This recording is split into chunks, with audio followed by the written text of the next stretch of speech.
Sister Aristea po. Aristea Bautista.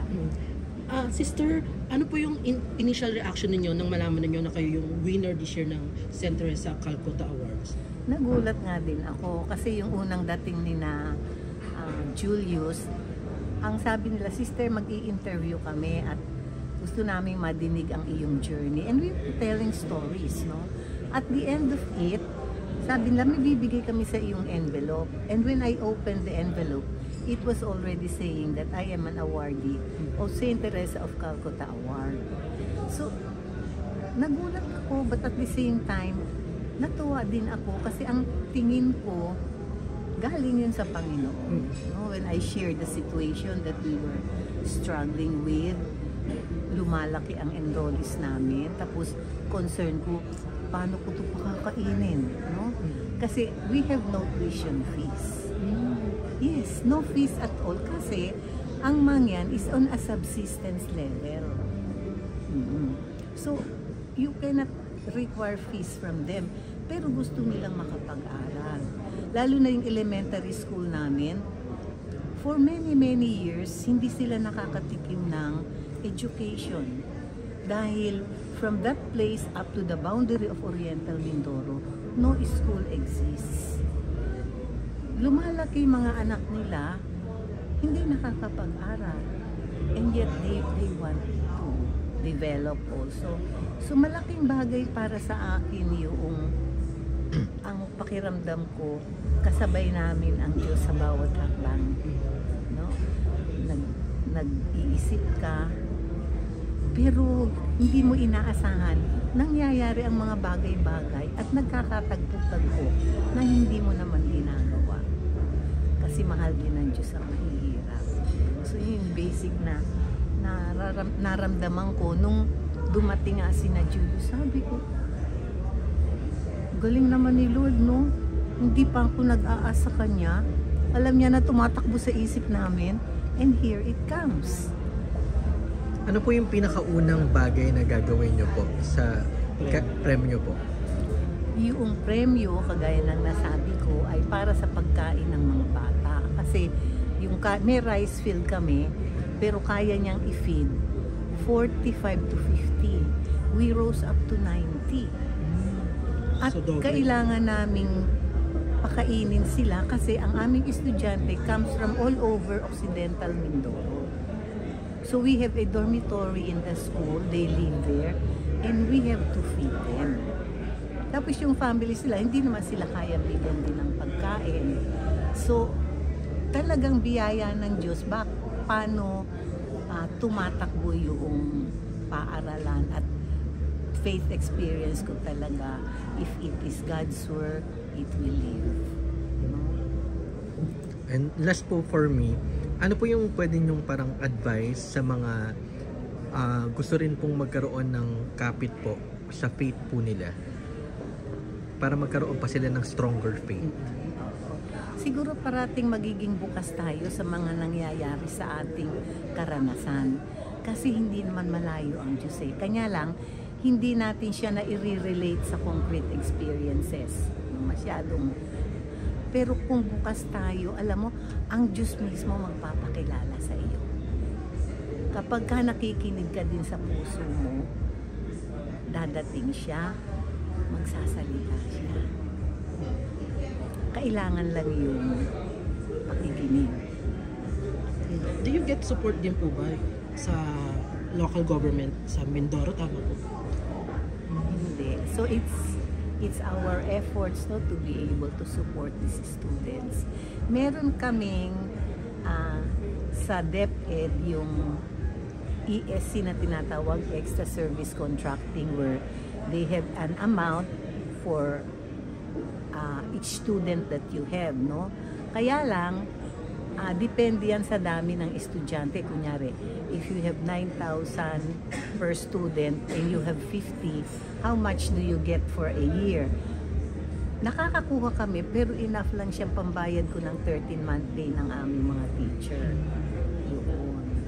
And you have also to struggle to provide the teachers, no? A lot of our teachers are there by commitment. Kasi alam nila, kasi mga mangyan na ang teacher ko eh. alam nila na tumataya sila para sa kapwa nila katutubo. So, hindi nila binibilang yung malaki yung kita doon, dito maliit lang. Walang ganoon sa mga kasama kong mga guro at nagtatrabaho sa paaralan.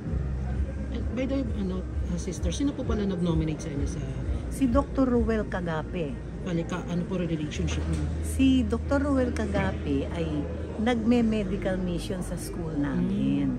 Kasi requirement din na ng DepEd na dapat merong at least medical check-up ang student. So, Dr. Cagape comes to Pamanaka, the school, to do an annual medical check-up of our students. Dala-dala niya pati mga gamot. No, siya ay naghahanap ng resources kasi kung wala naman siyang gamot, paano din? Ginagawa na din yung occasion pag nag-visit si Dr. Cagape, pati yung immediate community. Pinapa-access namin ng kanyang medical services. So, sabay kaming naglilingkod, no? At siya yung nagsabi sa akin na, "Sister, inominate kita dito sa center." Hindi ko pa nga yan alam eh. Inominate kita doon. Sabi ko ganoon. So, yun siya. Actually, I texted her, "Doktor, punta ka rito." "Sister, nasa Jensen ako, malayo ako." He was in Mindanao. Oo nga. He cannot travel for long and then 1 oras lang dito. It's too impractical. Sabi ko, okay lang, basta I want you to know na ako yung napili ngayong taon na to at nagpapasalamat din ako sa iyo. Ano po ka-fulfilling yung pakiramdam na makatulong sa ibang tao sa may katuturan ang buhay, no? As I was telling somebody, sinasabi ko sa mga estudyante, sa mga teachers, sana hindi tayo yung ipinanganak, nanganak, namatay, kundi ang buhay natin merong sinabi. Sa paglakad natin sa daigdig na ito, may nangyari sa buhay ng iba dahil dumaan tayo. That is enough to have that sense of fulfillment. Hindi mo kayang bilhin. Thank you po. And hopefully po, mapansin na rin po ng local government dahil malaking bagay rin po ito. Ano pong reaction mo doon na panawagan nyo na mapansin din po kayo ng local government? Harinawa, no? Kasi yung elementary school, ang aming high school ay mas malapit sa kalsada. Yung elementary school, mas remote siya. Mga 1 o 2 oras lakad pa loob, hindi naaabot ng sasakyan. Ang una naming tinayo yung high school. Pero pag nagpapasyal kami dun sa lugar na yun, sa Balingaso, nanghihingi din ng paaralan ng mga tao at marami na silang ulit na nanghihingi sa pamahalaan. Hindi sila natutulungan. Kaya, after 5 years na na-establish na namin yung high school, we started elementary school sa kanila. And to my surprise, kasi nag-visit kami, nabalitaan na nila, may mga teenager, mga 17, 18 years. "Sister, maglalagay kayo ng eskwela dito sa amin?" "Oo," sabi ko, "malapit na." Sabi ko, "Bakit gusto niyo mag-aral?" "Oo." Mga teenager, pero grade 1, sabi ko, elementary. "Gusto niyo mag-grade 1?" "Oo," sabi nila. So when we started the elementary school, we have 2 sets of grade 1.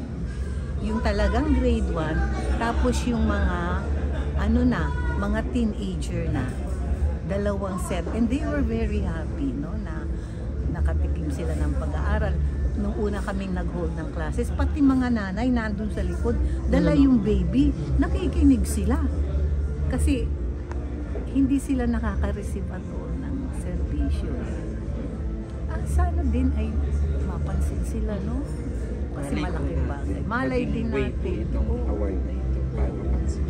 Actually, yung owner ng vlog po nila is Amangyan po. Yes po, Mangyan po yung boss. Tumutulong din siya sa mga... Talaga? Mangyang vlogger po yung tawag sa kanya. At tumutulong din siya sa mga kamangyan. Taga saan? Occidental, Oriental? Occidental communication. Saan sa Hindi na po Occidental? Hindi ko po sure. Ano tribo niya? Hindi mo din alam. Basta pag every year tumutulong po siya eh. Alam ko po kakauwi lang din niya last month. And hopefully ma-meet nyo din siya. Oo, sana nga. Ano pangalan niya? Richard Paglicao. Saan parte kaya siya ng San Jose, no? Ay, ng Mindoro. Andito ako sa Occidental, San Jose. Sabihin po namin sa kanya.